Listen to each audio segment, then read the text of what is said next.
Get out of my kitchen right now! Diana's scream echoed through the entire house like a whip. My hands were shaking as I held the wooden spoon I had used for 30 years. She was there, in my kitchen, using my pots, my ingredients, cooking for her entire family as if she owned the place, and the worst part hadn't even happened yet. My son Chris ran into the kitchen. Instead of defending me, instead of reminding his wife that this was his mother's house, he started clapping.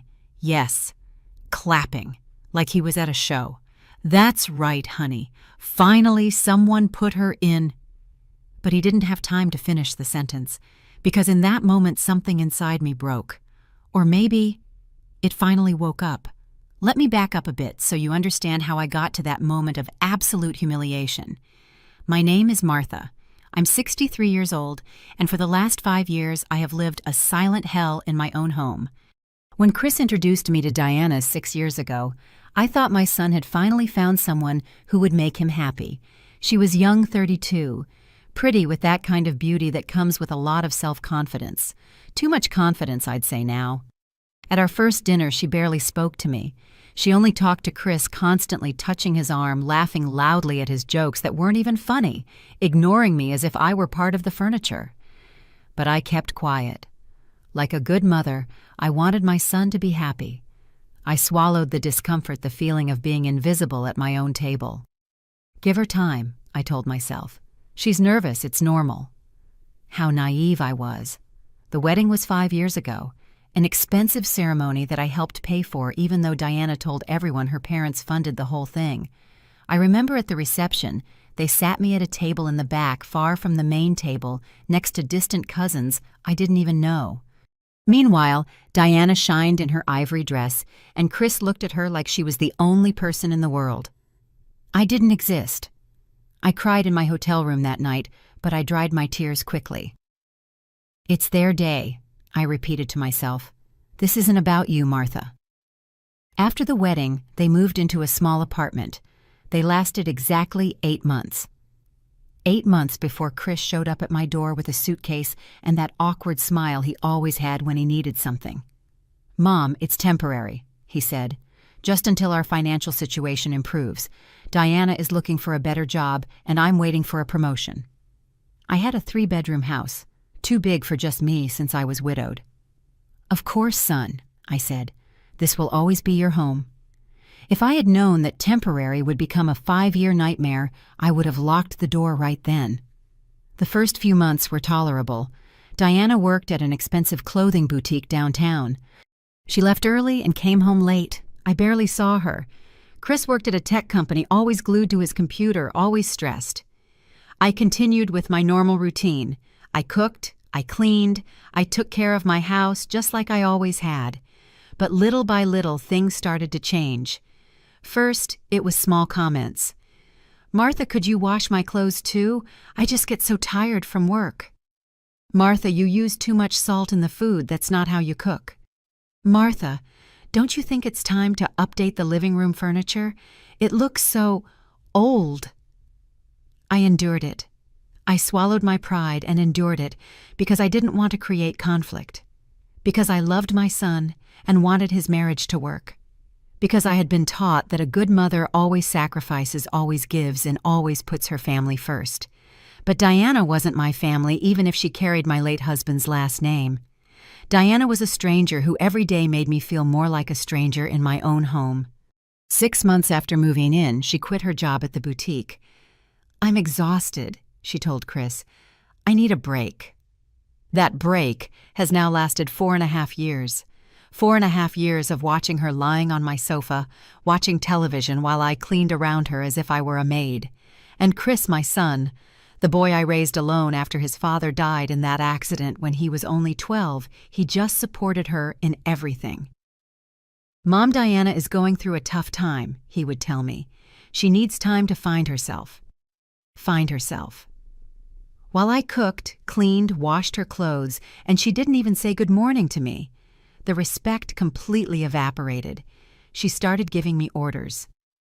"Martha, I want chicken for dinner tonight." "Martha, my family is coming this weekend. I need you to clean the house, really clean it." "Martha, don't use that detergent. It ruins my clothes." My clothes. my house, as if I were the guest and she were the owner. But that day, Diana's birthday exactly 1 week ago, was different. It was the day everything changed, even if they didn't know it yet. It was a Saturday morning, and I was in the kitchen making my breakfast. Just coffee and some toast. Nothing elaborate. I heard the front door open and the loud voices of Diana and her mother Betty coming in loaded with grocery bags. "Today, I'm going to show my family that I'm the best cook," Diana yelled excitedly. Betty laughed.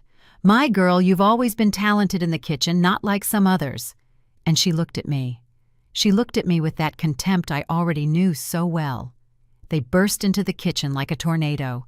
Diana started pulling bags out onto my table, throwing packages of meat, vegetables, bottles of wine. "I'm going to make my famous stew," she announced, while I just stood there, my coffee cup in hand, invisible. Betty opened my refrigerator without asking permission, pulling out my ingredients, my things. "There's an onion here, perfect," she said. "And look, she has good spices." My spices. The ones I had collected for years. Some brought back from trips. Others gifts from my sister Doris. I tried to speak. "Excuse me, But Diana cut me off with that tone you use when speaking to an annoying child. "Martha, today is my birthday, and I'm going to cook for my family in this kitchen. Could you do us a favor and—" She didn't finish the sentence. She just pointed to the door with her finger, like shooing a dog. Something inside me burned. 30 years. I had been cooking in that kitchen for 30 years. I had renovated the cabinets with my own savings 10 years ago. I had chosen every single one of the cream-colored tiles that decorated the walls. I had bought every pot, every pan, every knife with the money I earned from my job. But I stayed quiet, because that's what I always did. Kept quiet, swallowed my pride, smiled. "Of course," I muttered, and started walking toward the door. Then I heard Betty whisper to Diana, but just loud enough for me to hear perfectly. "You finally put her in her place. This house needed a real owner." And they laughed. Both of them laughed as I walked out of my own kitchen with my head down and my heart shattered. I sat in my room listening to the noises coming from the kitchen. The banging of my pots, the opening and closing of my cabinets, their laughter. 2 hours later, the guests started to arrive. Diana's family. Her father, Ernest, a fat, smug man who always talked about his successful used car business. Her 2 sisters, Jasmine and Iris, as arrogant as she was. Cousins, uncles, all entering my house without even greeting me.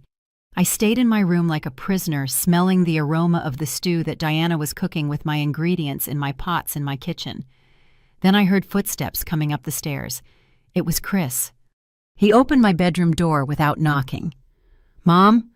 What are you doing locked up in here? Come down, it's Diana's party." I looked at him. I looked at my son, this 37-year-old man I no longer recognized. "Chris, she kicked me out of my own kitchen," I said, and my voice cracked a little. He sighed as if I were a burden, as if I were the problem. "Mom, please don't be dramatic. It's her birthday, let her enjoy it. Besides—" He stopped, but I knew what he was going to say. It was always the same. "Besides, she's stressed, she has a lot on her mind. It was always Diana's stress. It was never her lack of respect." I went down to the party because I didn't want to look like the villain. I put on a gray dress. I had saved something simple but presentable, and I went downstairs with a forced smile. The living room was full of people, my living room with my furniture, my photographs on the walls. But I was a stranger. Nobody greeted me. Nobody. I stood by the entrance like a ghost, watching everyone laugh and talk. Diana was in the center telling some story while everyone listened, captivated. Chris was next to her, his arm around her waist, looking at her with adoration. And I, his mother, was invisible. Then Diana announced that the food was ready. Everyone moved toward the dining room. I followed, hoping to find a place to sit. But when I got there, all the chairs were taken. All of them. I just stood there, feeling the blood rush to my cheeks in shame. Ernest looked at me and let out a laugh. "Looks like there's no room for you. Martha, why don't you eat in the kitchen? After all, you spend all your time there anyway." Laughter. Everyone laughed. And Chris said nothing. My son said absolutely nothing. But then something happened that changed everything. I turned to leave to hide in my room and cry in private humiliation when my phone buzzed. It was a text. I pulled it out of my dress pocket and read it quickly. It was from Henry, my accountant. "Martha, urgent. I need to talk to you about the house documents. I found something you need to know. Chris tried to refinance your property using fake documents. Call me." My blood ran cold. Did it end there, Noam? This was just the beginning. I read the message 3 times to make sure I understood. Chris, my son, had tried to refinance my house using fake documents. My house. The house I bought 25 years ago with my own money, with my own effort, sweat, and tears.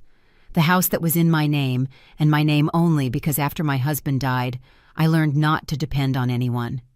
My hands were shaking so much I almost dropped the phone. I looked toward the dining room where everyone was still laughing and eating, oblivious to the bomb that had just exploded in my hands. Chris was pouring wine for the guests with that charming smile he always had, the same smile he used as a child when he broke something and tried to convince me it wasn't his fault. I went up to my room without anyone noticing I was gone. Why would they notice I was invisible in my own home? I locked the door and called Henry immediately. He answered on the second ring. "Martha, thank you for calling back so quickly." His voice sounded serious, worried. Henry had been my late husband's accountant and then became my personal accountant. He was a man in his 60s, honest, meticulous, someone I trusted completely. "Henry, what is going on?"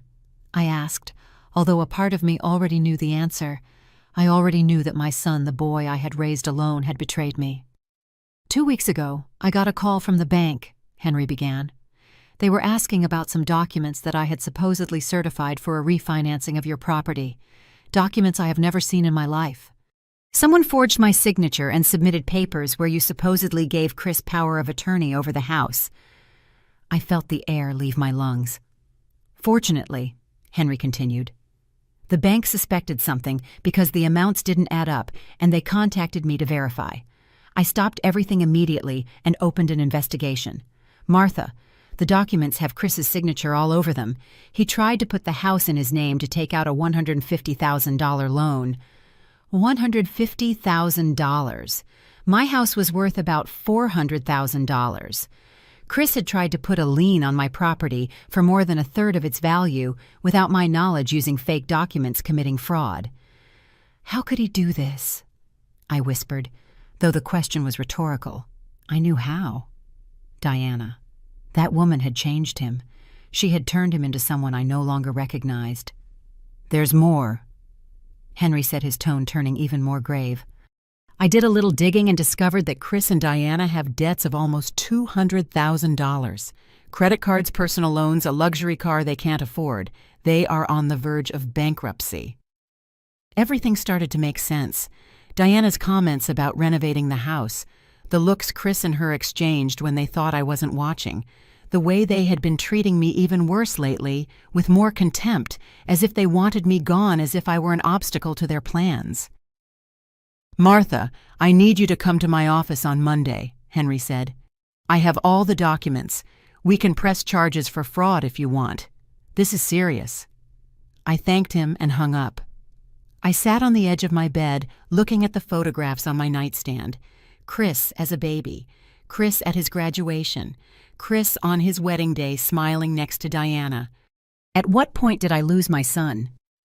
That night, after all the guests left and the house was a disaster of dirty plates and empty bottles, I heard Chris and Diana talking in their room.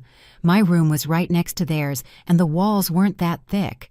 It wasn't that I wanted to listen. I just heard. I don't understand why the bank rejected the loan, Diana said in a frustrated voice. Those documents were perfect. Your friend Matt said there wouldn't be a problem. Matt. Another name to add to my list of traitors. Matt had been Chris's friend since high school. Now he worked in some shady financial consulting business. Someone at the bank must have gotten suspicious, Chris replied. But don't worry, we'll find another way. We need that money, Chris, Diana insisted. The collectors aren't going to wait any longer. If we don't pay soon, they're going to sue us. And your mother just sitting in this huge house all by herself, it's a waste. This property is worth a fortune. My blood boiled. A waste. This house that I had paid for, that I had maintained, that I had filled with my family's memories. "I know my love," Chris said, and his voice had that manipulative tone that hurt me so much to hear. "I'm working on a plan, trust me."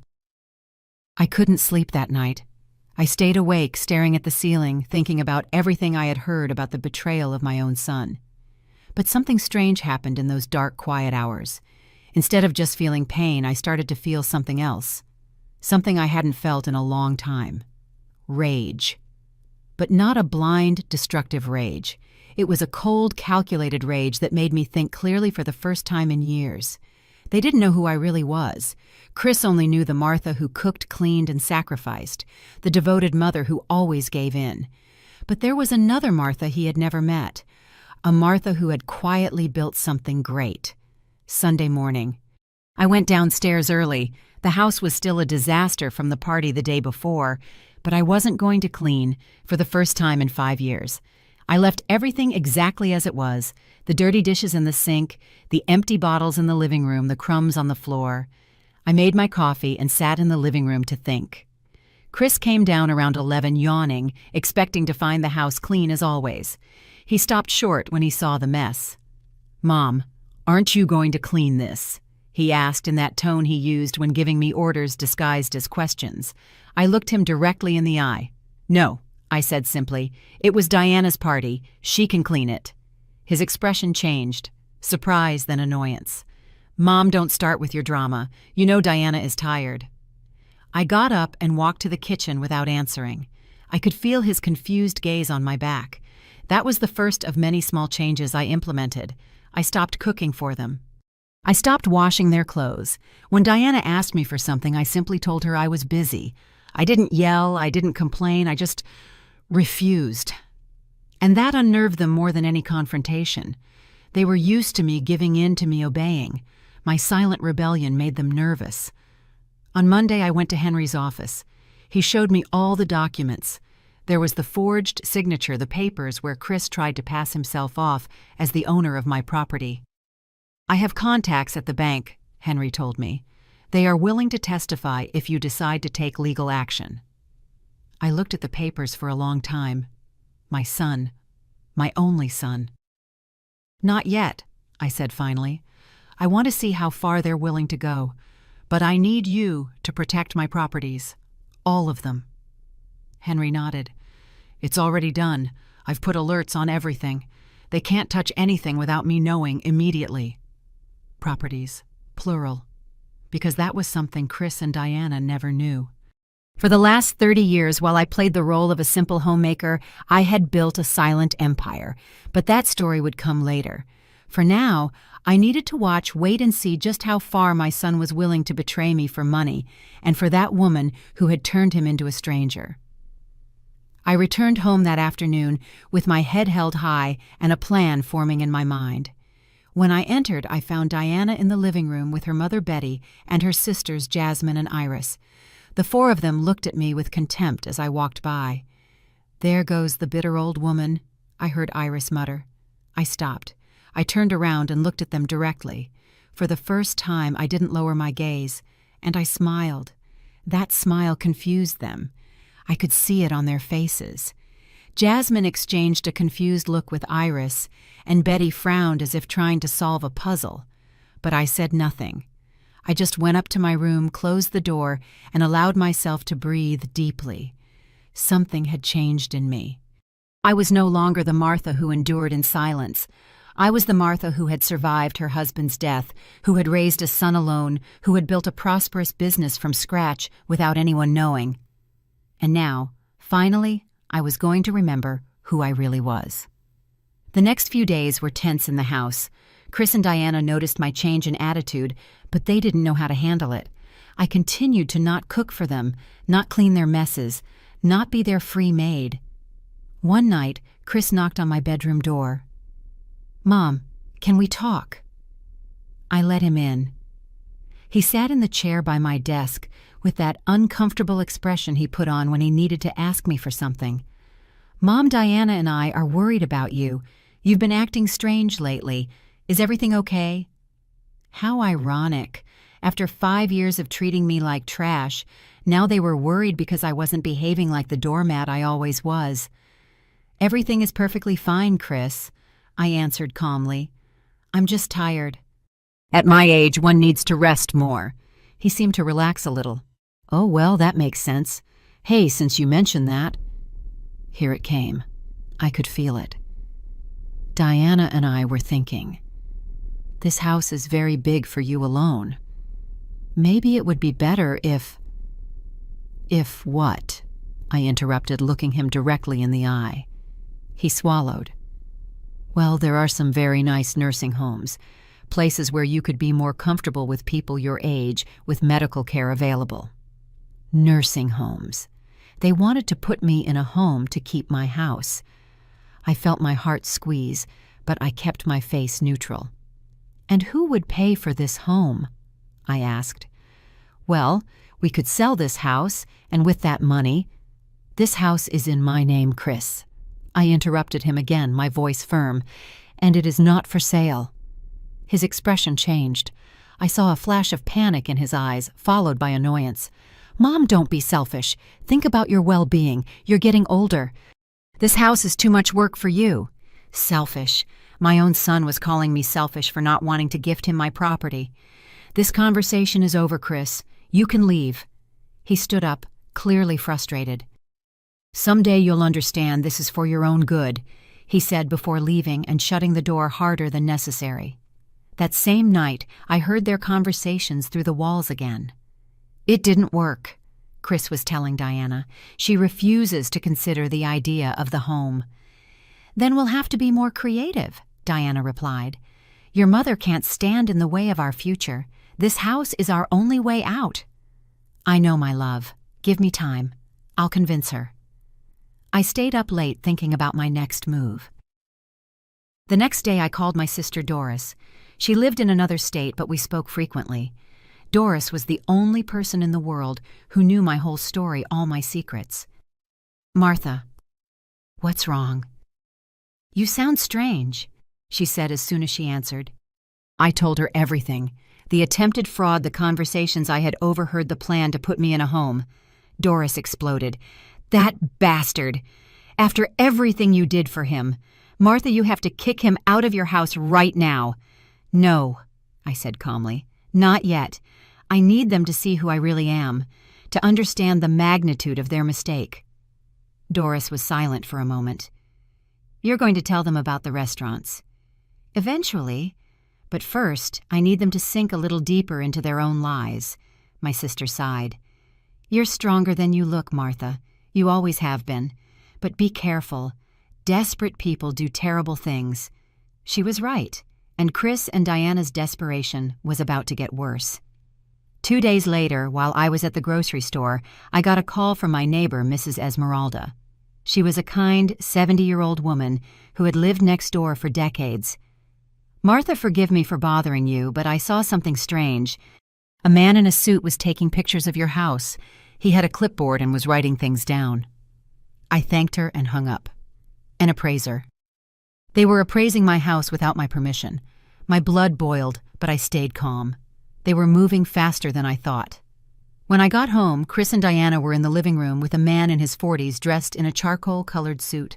They went quiet when they saw me walk in. "Mom, this is Mr. Matt, an old friend." Matt. The same one who had helped with the fake documents. He extended his hand with a smile that didn't reach his eyes. "A pleasure, Mrs. Martha. Chris has told me so much about you." I didn't take his hand.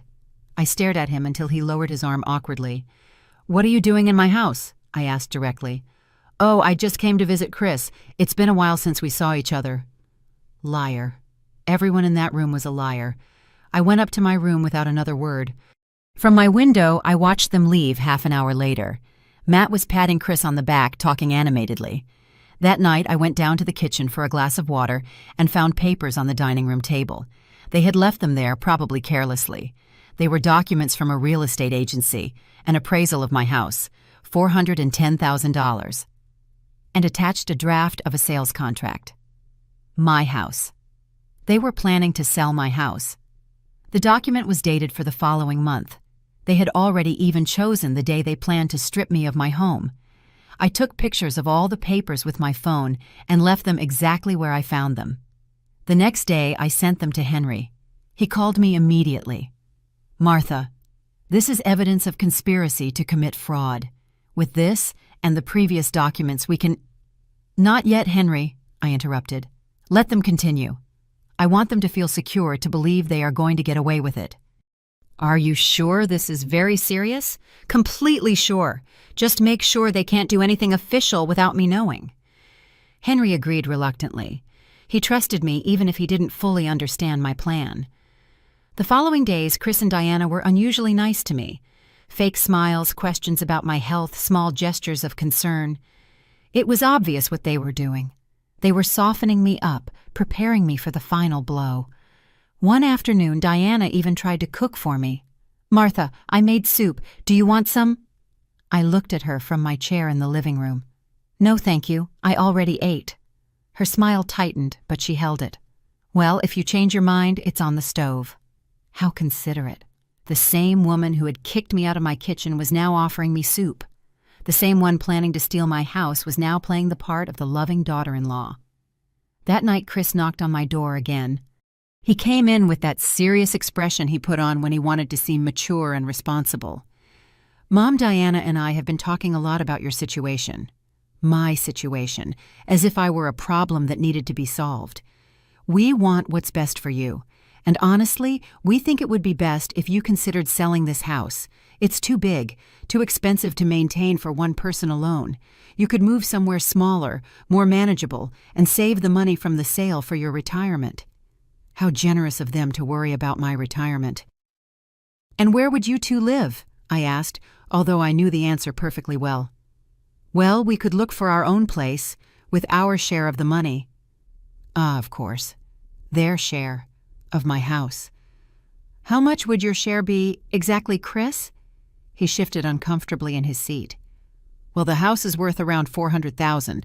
We thought it would be fair to split it equally. $133,000 for each of us." For each of them. Him, Diana, and me. They wanted to steal 2/3 of the value of my property. My son looked at me waiting for an answer with the face of someone doing me a favor. And I, for the first time in a long time, smiled genuinely. Because I finally understood that the son I had raised no longer existed, and that truth, though painful, set me free. "I'll think about it," I told Chris, my voice calm. His face lit up immediately. "Really, Mom? That's great. I knew you'd see reason." See reason? As if I were the irrational one for not wanting to give away my assets. "But I need time," I added. "This is a big decision. Give me a few weeks."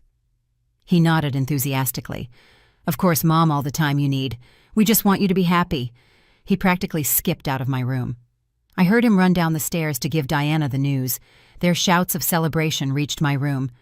They were celebrating my supposed defeat. Poor fools. They had no idea what was coming.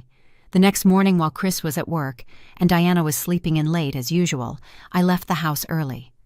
I drove to the other side of the city, to an area Chris never visited. I parked in front of a modern 3-story building with an elegant sign that read, "Taste of Home Headquarters." My heart beat strongly as I walked in. The receptionist, a young woman named Jasmine, who had worked with me for 2 years, greeted me with a huge smile. "Mrs. Martha, what a surprise to see you here. You usually manage everything from home." "I needed to come in person today," I said. "Is Salvador in his office?" Salvador was my general manager, a man in his 50s, efficient and discreet, who had been my right-hand man for the last 15 years. He was one of the few people who knew my true identity. To the rest of the business world, I was simply Mrs. M., the invisible owner who preferred to stay in the shadows while others handled the daily operations. I went up to the 3rd floor and knocked on his office door. "Come in." Salvador looked up from his computer, and his serious expression transformed into a warm smile. "Martha, please come in. Coffee." "Please." I sat across from his desk while he prepared 2 cups from the coffee maker in his office. "How are things?" I asked. Salvador handed me a thick folder. "Excellent. The downtown restaurant is still the most profitable. The one on the north side has increased its sales by 22% this quarter, and the new location we opened on the coast is exceeding our expectations. I opened the folder and reviewed the numbers.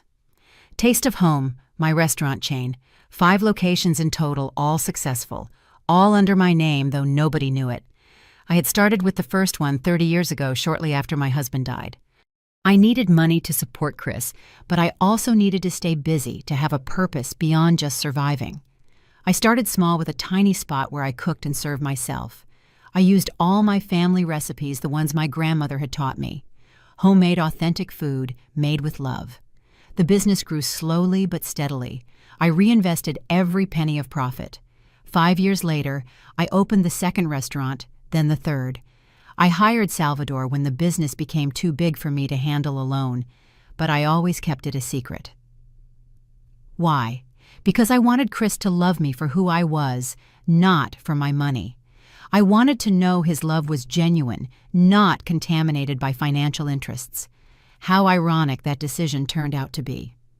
Net income last year was $1,200,000, Salvador continued.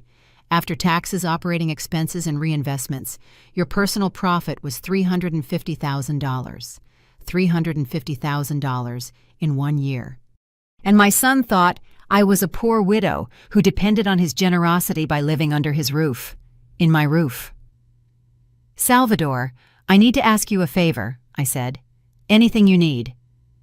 I want you to prepare a complete report of all our assets.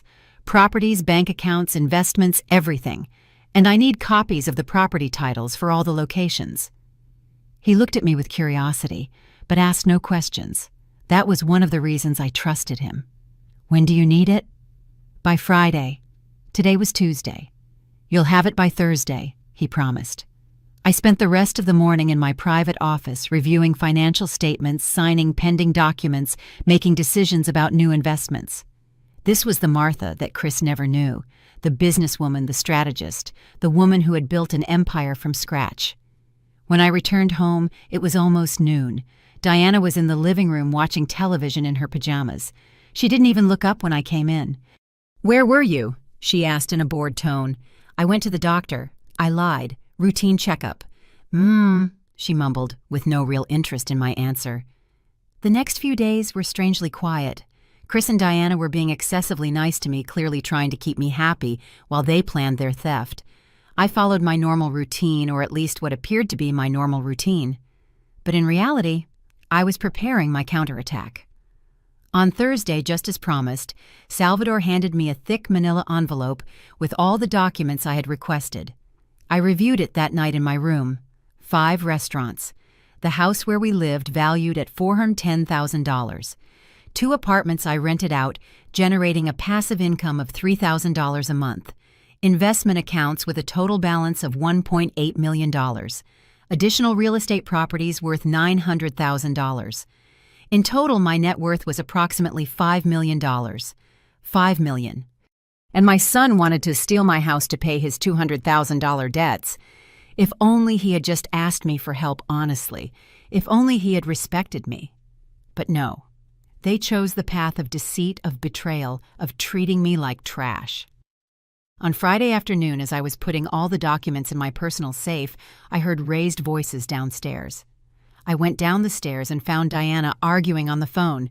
"No, Dad, I already told you we're going to get the money soon. We just need a little more time." She paused, listening. Her face turned red with fury. "You can't do that. It's my car. I need it." Another pause. Fine. 3 weeks. I promise you in 3 weeks we will have the money." She slammed the phone down so hard she almost broke it. Then she saw me standing on the stairs. "How long have you been there?" "I just came down." I lied. "Is everything okay?" She forced a smile.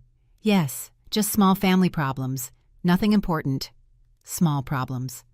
Her father, Ernest, was about to repossess her car for lack of payment. The walls were closing in on them. That night, Chris came home later than usual. He had deep, dark circles under his eyes and looked haggard. He sat in the living room with his head in his hands. Diana sat next to him, rubbing his back. "What happened?" "I got called into HR. There are rumors of layoffs. I might lose my job." The panic was visible on his face. They were drowning in their own mistakes, in their own greed. Part of me, the part that was still a mother, wanted to help them. I wanted to tell them everything would be okay, that I had the resources to save them. But another part, the part that had been humiliated, despised, and betrayed, wanted them to learn their lesson the hard way. "Mom," Chris said when he saw me, "we need to talk about the house. Have you made a decision?" There it was, the pressure, the desperation making them show their true faces. "Almost," I said. "I just need to resolve some legal details first." His expression lit up with hope. "Legal details. Yes, I want to make sure everything is done correctly. My lawyer is advising me." The word lawyer made them nervous. They exchanged a quick look full of worry. "Lawyer? Why do you need a lawyer?" Diana asked, trying to sound casual, but failing miserably. "To protect my interests," I replied simply. "And yours too, of course." I left them there, processing that information, wondering what exactly I knew. I went up to my room with a smile on my lips. The game was reaching its critical point. Soon, very soon, they were going to find out who I really was, and that discovery was going to shatter their little world of lies. I looked out the window at the dark street. The storm was about to arrive, and I was going to be the thunder that woke them from their illusion. The following Monday, I received an unexpected call. It was Ernest Diana's father. "Mrs.?" "Martha, excuse the bother. Could we talk for a moment?" His voice sounded unusually serious. "Of course, Ernest. What is it about?" There was a long pause. "I'd prefer to speak in person. Can I stop by your house this afternoon?" I agreed, curious to know what he wanted. At 3 in the afternoon, Ernest knocked on my door. I had him come into the living room. Chris and Diana weren't there. They had gone out to do who knows what. Ernest sat on the sofa, uncomfortable, fiddling with his hands. "Mrs. Martha, I'm going to be direct. My daughter and your son owe me money. A lot of money. I lent them $50,000 2 years ago for a down payment on a luxury car they couldn't afford." $50,000, just on the car. And now they come to me every month with excuses. It's work. It's the expenses. It's this and that. But they never have the money. He looked at me intently. "Diana mentioned that you are considering selling this house.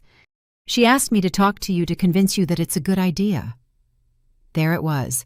They had sent him as an emissary, thinking Diana's father would have more influence over me than they did. "And what would you gain from that, Ernest?" He looked down, ashamed. "My daughter promised me that if you sell the house, she would pay me what she owes, with interest." Interest. What a charming family. "Ernest, this house is mine, not Chris's, mine, and it is not for sale." His expression changed from hope to frustration. "Mrs. Martha, be reasonable. You're an older woman alone. You don't need this whole house. Think about your son, about their future." "My future or your future?" I stood up. "This conversation is over. You can leave." Ernest stood up angry. "You're making a mistake. Chris and Diana will find a way to get that money with or without your help." "Are those threats, Ernest? Are you threatening me in my own home?" He took a step back, realizing he had gone too far. No, of course not. I'm just saying, well, young people find solutions." He left my house, slamming the door. I immediately called Henry. I told him about Ernest's visit. "Martha, this is escalating. I think you should consider taking legal action now." "Not yet, but I want you to put extra surveillance on all my properties, and I want security cameras installed in this house by tomorrow." "Cameras?" "Yes. If they're going to try something, I want video proof." Henry sighed, but agreed. The next day, while Chris and Diana were out, a technical team installed discrete cameras throughout the house. Living room, kitchen, hallways. Places where they could capture conversations and actions without being obvious. The technician showed me how to access the recordings from my phone. "Any movement will be recorded, ma'am." That night, Chris came home accompanied by Matt. I watched them from my room through the camera app. They sat in the living room, speaking in low voices. I turned up the volume on my phone. "I already spoke to my contact at the property registry," Matt was saying. "We can forge a power of attorney. With that and your ID, we could sell the house without her knowing until it's too late. My blood froze. "Are you sure it will work?" Chris asked. "It worked last time until that damn accountant stuck his nose in it, but this time we'll be more careful. We'll use a different notary in another state." Chris was silent for a moment. "I don't know, Matt. She's my mother." For a second, I felt a flash of hope.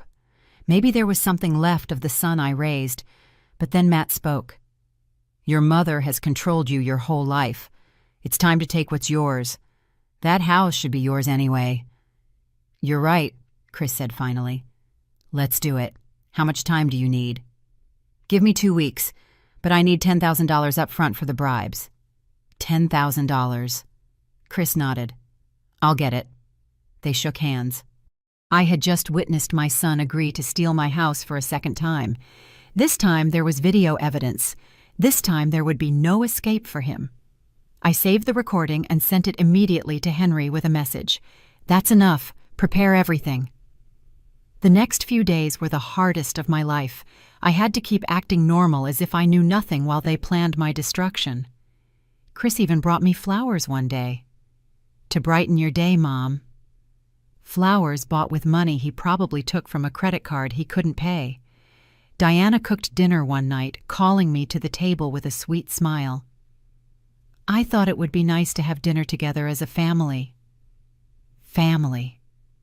That word had lost all meaning in this house.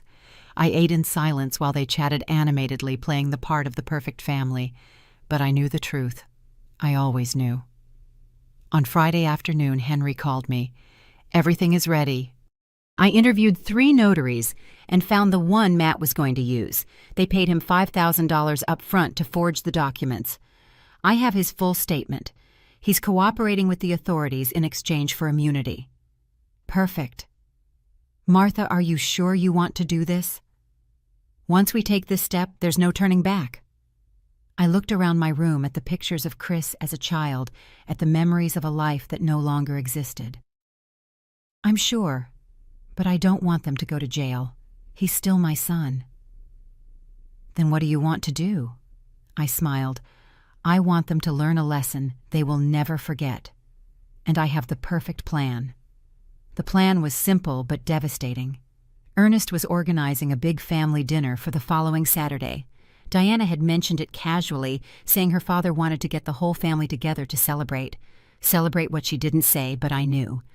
They were going to announce the supposed sale of my house to brag about their victory before it even happened. They were going to humiliate me one last time in front of everyone. But that night was going to be very different from what they planned.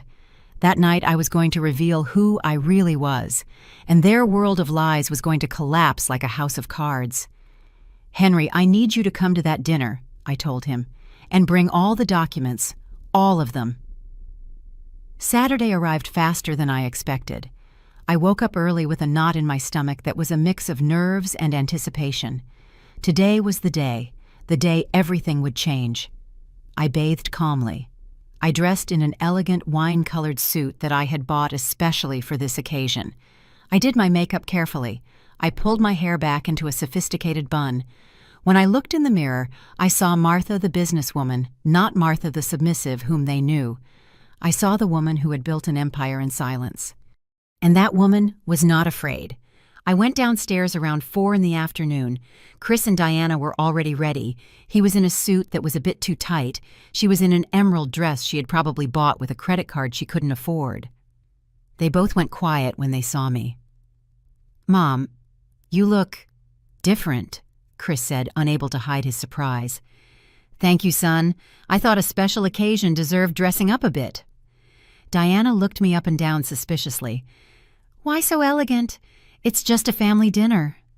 "Every dinner is important when shared with loved ones," I replied with a smile that didn't reach my eyes.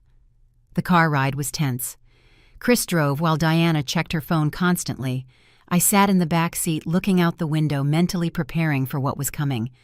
Ernest's house was in a pretentious neighborhood with large houses of cheap construction, all facade like its owner. When we arrived, there were several cars parked outside. The whole family was there. We entered, and the noise of conversations greeted us.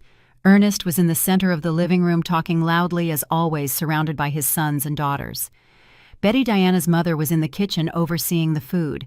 Jasmine and Iris Diana's sisters were sitting on the sofa, dressed like they were going to a gala. Nobody greeted me when I entered. A few curious glances, a couple of murmurs, but no genuine greeting. I was invisible again. Perfect. The less they noticed me, the better the surprise would be. I sat in a chair in the corner of the living room, observing.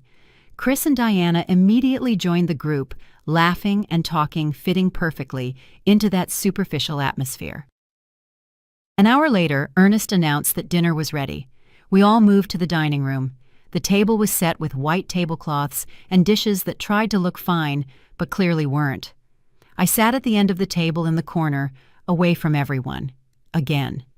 Invisible. Dinner began with the usual noise of cutlery and overlapping conversations. Ernest told exaggerated stories about his business, bragging about sales that probably never happened. His children laughed at the appropriate moments, feeding his ego. Then when everyone was on their main course, Ernest stood up and tapped his glass with a knife. "Family, I want to make an important announcement." The dining room fell silent.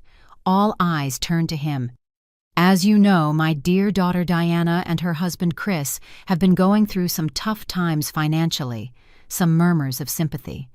"But I am proud to say that they have finally found a solution." He looked directly at me with a triumphant smile. "Chris has decided to sell his mother's house, a very mature and responsible decision. With that money, they can pay off their debts and start a new life."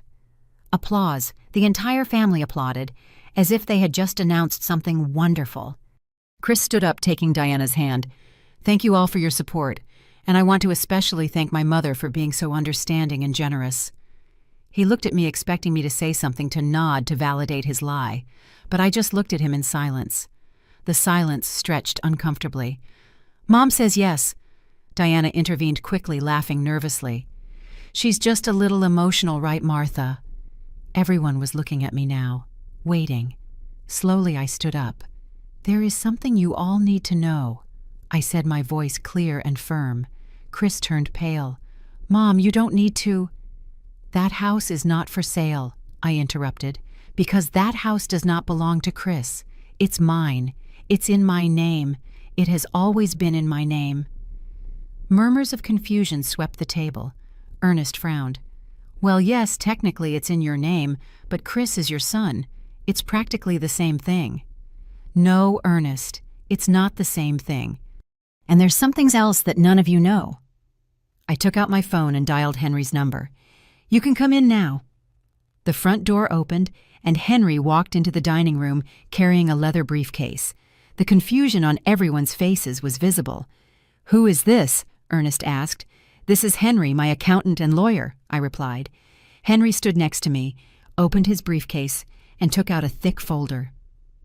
"Good evening, everyone. My name is Henry Ruiz, and I legally represent Mrs. Martha." "Lawyer? Why do you need a lawyer?" Chris asked, his voice trembling slightly. "To protect my interests, and to show you who I really am." Henry began to take out documents and place them on the table.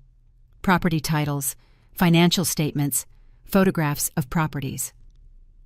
"For the last 30 years, I continued, while all of you treated me like a servant, like someone insignificant, I was building something big." I pointed to the documents. "These are the property deeds for 5 restaurants, Taste of Home. Maybe you've heard of them." I saw Iris gasp. The Taste of Home restaurants, the ones all over the city. The very same, all mine. I am the owner. The silence was absolute. You could hear a pin drop. "I also own 2 apartments that I rent out, several commercial properties, and I have investments totaling—" I looked at Henry. $1,800,000 in investment accounts, he completed. "My total net worth," I said, letting each word fall like a bomb, "is approximately $5 million. Diana dropped her fork. The metallic sound against the plate was the only thing heard for several seconds. Chris was as white as a ghost. Ernest opened and closed his mouth several times, unable to speak. "Impossible," Betty muttered. "You're just a housewife." I corrected her. "I was just a housewife to you. because you never bothered to really get to know me. You never asked about my life, my interests, my past. You just assumed I was insignificant. I looked directly at Chris. Including you, son. Tears began to roll down my cheeks, but my voice remained firm. I built all of this in silence because I wanted to know if you loved me for who I was, not for my money. Mom, Chris tried to speak, but I stopped him with a gesture.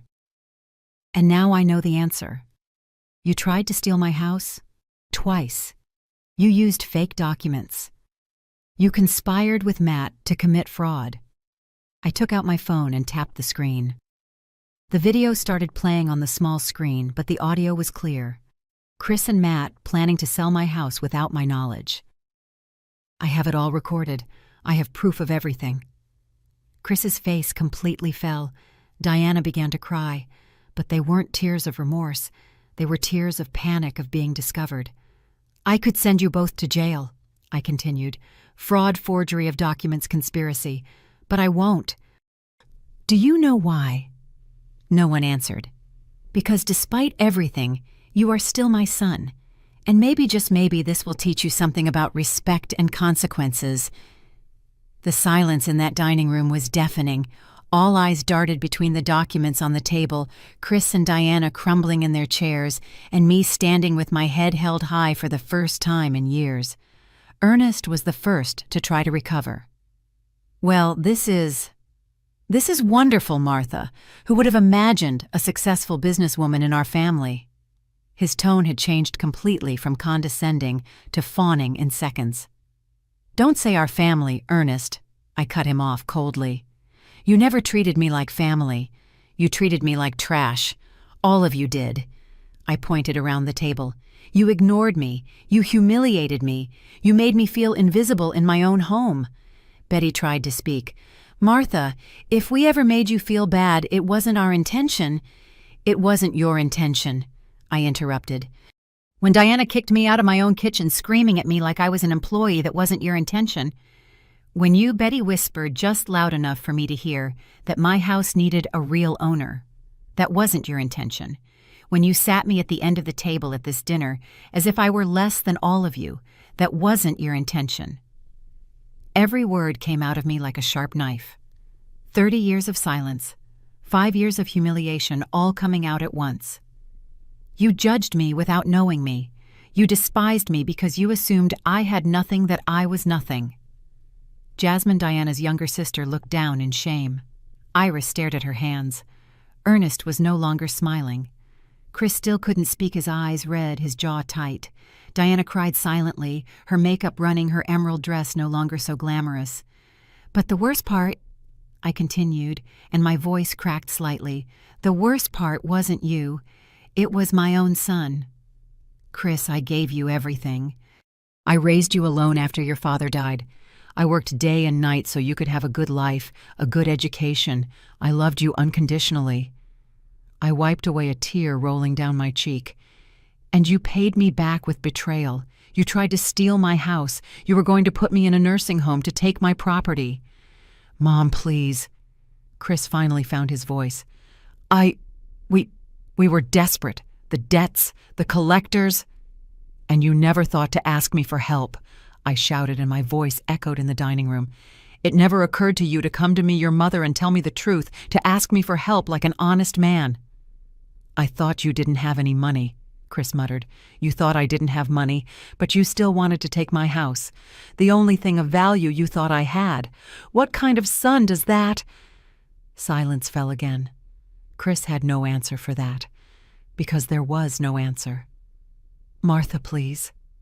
Diana spoke through her sobs. I am so sorry. If you had known what Diana, if you had known I had money, you would have treated me better. Is that the point? I only deserve respect if I have money. She shook her head frantically. No, it's not that. It's just... What? My voice was like ice. I was jealous, she finally admitted. Jealous of your relationship with Chris. Jealous that he loved you so much. I wanted to be number one in his life, and you were in the way. There it was. The naked, ugly truth. So you decided to destroy me, to turn me into nothing so you could be everything. Diana didn't answer. There was nothing to say. Henry, who had remained silent all this time, finally spoke. Mrs. Martha, do you want me to proceed with legal action? Everyone at the table tensed. Chris's eyes widened in terror. He looked at me pleading. Mom, please, no. I'll do anything. Please don't send me to jail. It would ruin my life. And what about my life, Chris? What about the 5 years I lost being treated like trash in my own home? What about my dignity, my peace, my happiness? I sat down again, emotionally exhausted. I'm not sending you to jail, I said finally. But there are conditions. I saw the relief flood his face. First, you and Diana are moving out of my house. You have 2 weeks. 2 weeks? Where are we going to go? Diana asked. That is your problem, not mine. Second, you are going to therapy, couples therapy and individual therapy, and you are going to work on your problems like responsible adults. Third, I continued, I am going to pay your debts, all of them. Ernest leaned forward immediately, his eyes shining with greed. I will pay the $200,000 you owe. I looked at him intently. But not to you. I will pay the creditors directly. You will not see a single cent. The disappointment was obvious on Ernest's face. And Ernest, about the $50,000 they owe you, I will pay that too. But considering you tried to pressure me into selling my house and threatened my family, I will pay it without interest. It's more than you deserve. His face turned red with fury, but he said nothing. He knew he had no right to complain. Fourth, I looked at Chris and Diana. You are going to work. For real. Diana, there's a waitress opening at one of my restaurants. The salary is $2,000 a month plus tips. If you want the job, it's yours, but you will have to work hard, follow rules, and earn every cent. Diana looked at me in horror.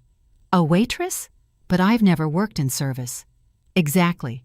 It's time you learned what honest work is to serve others to earn a living with dignity. And Chris, I continued, you will continue in your current job, but every month you will report your expenses to me. We are going to make a budget together with Henry supervising. You are going to learn to live within your means to be financially responsible. Fifth and last, my voice was ice. If you ever try to deceive me, steal from me, or disrespect me again, I will cut off all contact with you. I will disinherit you completely. There will be no second chances. Chris nodded vigorously. Yes, Mom, whatever you say. I promise. Promises mean nothing, Chris. You've broken enough of them. It's actions that matter now. I stood up. Henry collected the documents and put them back in his briefcase. This dinner is over for me. Henry will take me home. I walked to the door, but before leaving, I turned back one last time. One more thing. For 30 years, I built a successful business without anyone's support. I did it with hard work, honesty, and respect for others. Those are the values I tried to teach you, Chris. But at some point, you lost those values. You let yourself be carried away by greed, by appearances, by wanting to live a life you couldn't afford. I looked at the whole family gathered in that dining room. All of you live in big houses with bigger debts. You drive luxury cars you can't pay for. You wear expensive clothes bought with maxed-out credit cards. It's all a facade. It's all a lie. I lived in the same modest house for 25 years. I drove the same car for 15 years. I wore simple clothes, but I built real wealth, not appearances. And I did it with dignity, without stepping on anyone, without stealing, without lying. My voice broke again. I hope this lesson teaches you something. I hope you learn that respect isn't bought with money, it's earned with actions. And that family isn't just who shares your blood, but who treats you with love and dignity. I left that house with Henry behind me.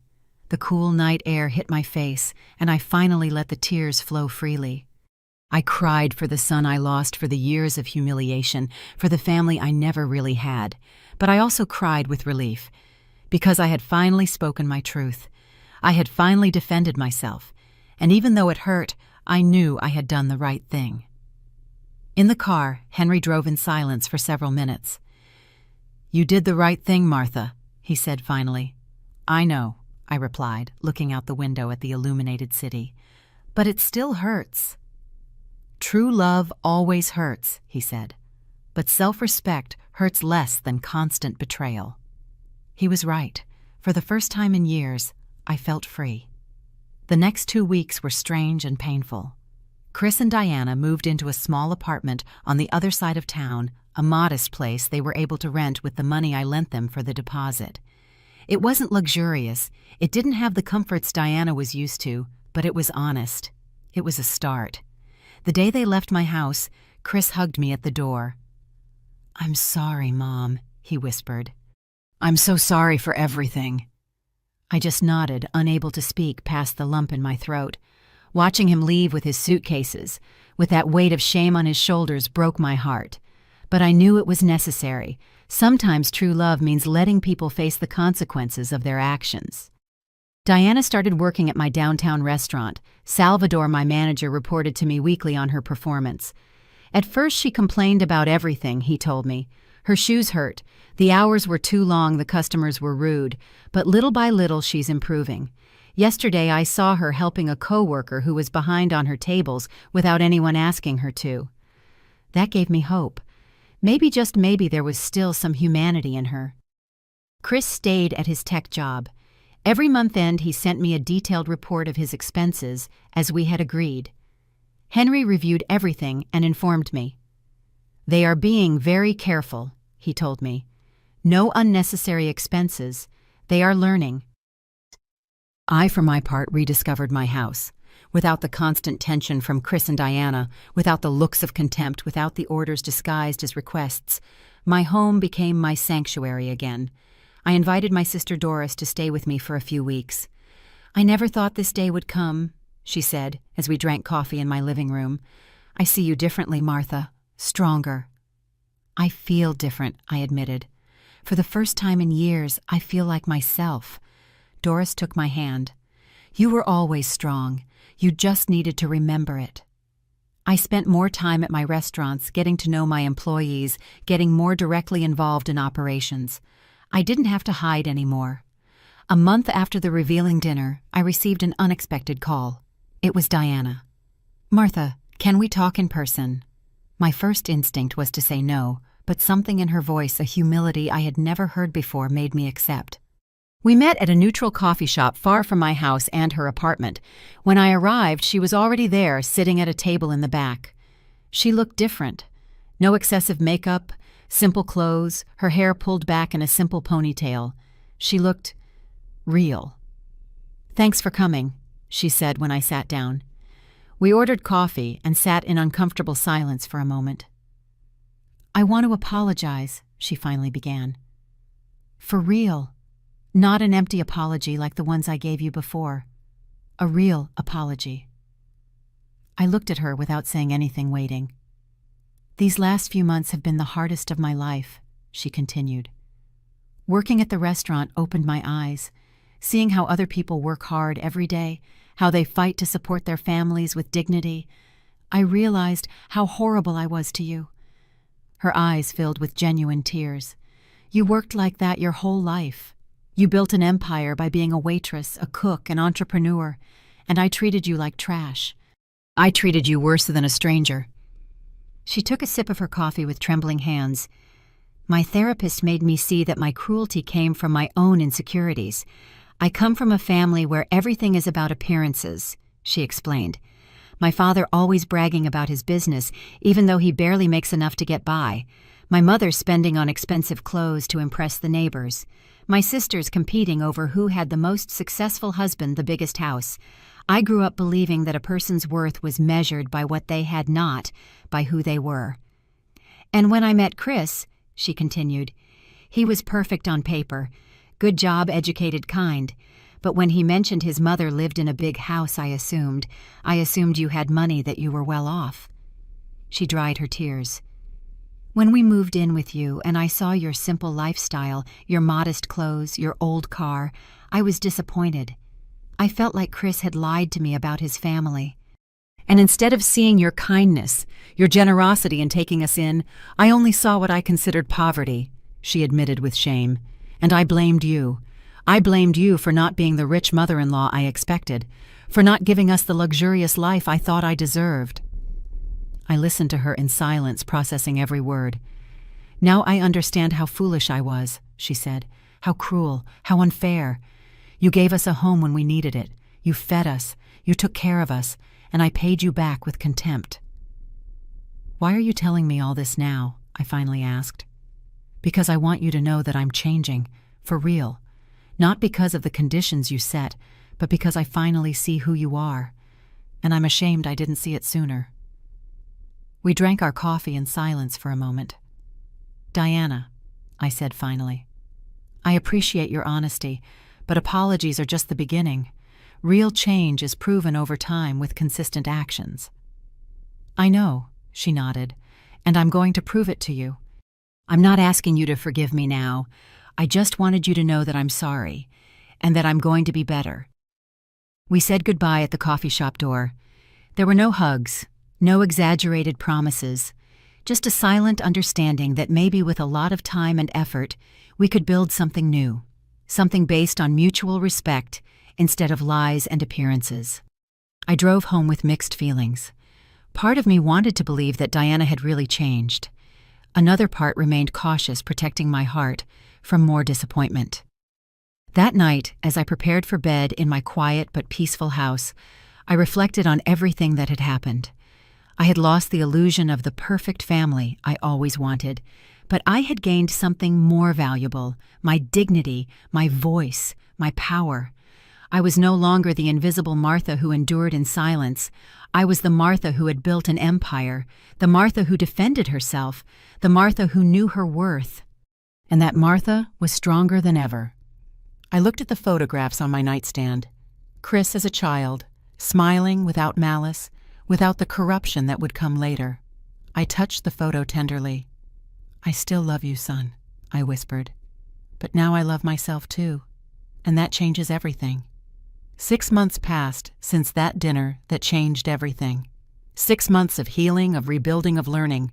My life had taken a completely different course than I imagined. I no longer hid behind the facade of a simple housewife. I now visited my restaurants, openly made important decisions, met with investors. The real Martha had come out of the shadows, and she had no intention of hiding again. Chris and Diana were still in their modest apartment. He continued at his job, and she surprisingly had been promoted to shift supervisor at my restaurant. Salvador reported that she was one of the most dedicated employees. "She's changed completely," he told me. "She arrives early, stays late when necessary, treats everyone with respect. It's a remarkable transformation." Therapy was helping them. Chris called me every week, not to ask for money or favors, but just to talk. Real conversations about his life, his fears, his lessons. "Mom, my therapist made me realize I never really grew up," he told me in one of those calls. "I always expected others to solve my problems. First you, then I thought Diana with her family, then easy money. I never faced my responsibilities as an adult man." Hearing him admit that gave me hope. "I'm proud of you for recognizing that, son," I told him. "The first step to changing is accepting the truth about yourself." "I failed you, Mom." His voice broke. "I failed in everything you taught me." "Yes, you failed," I replied honestly. "But failure isn't permanent unless you give up. You're not giving up. You're working on being better.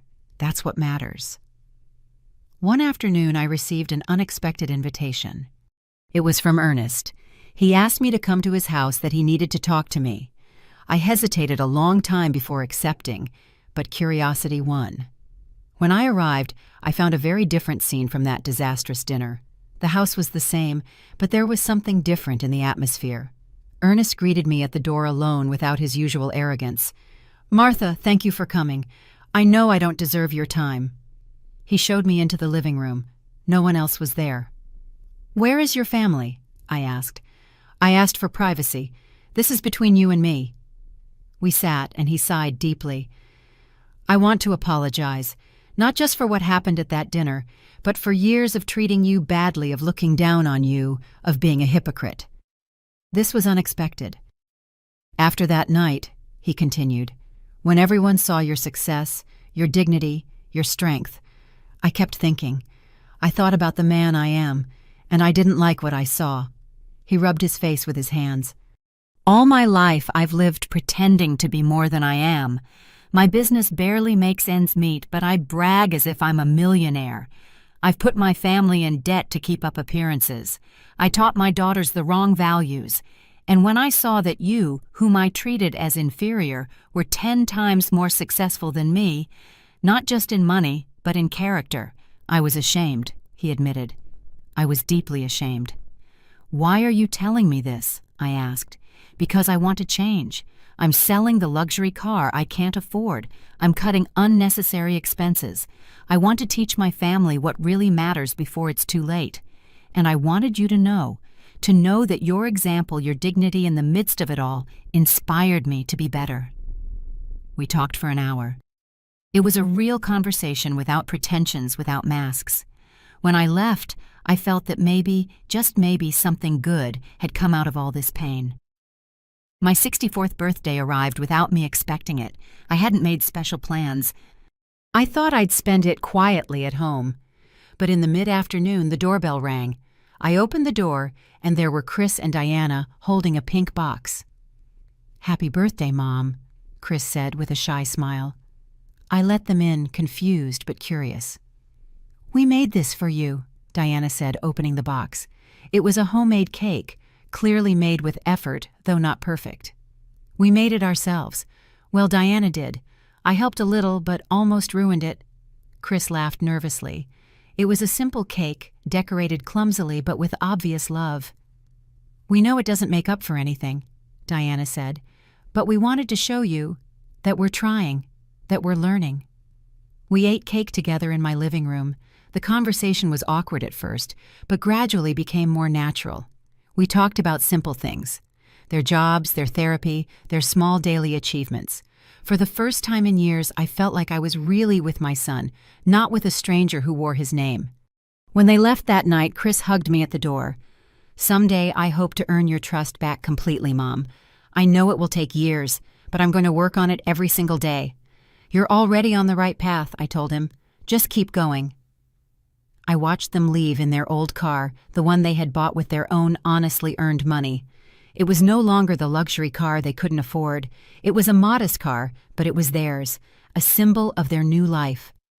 That night alone in my house, I reflected on the whole journey.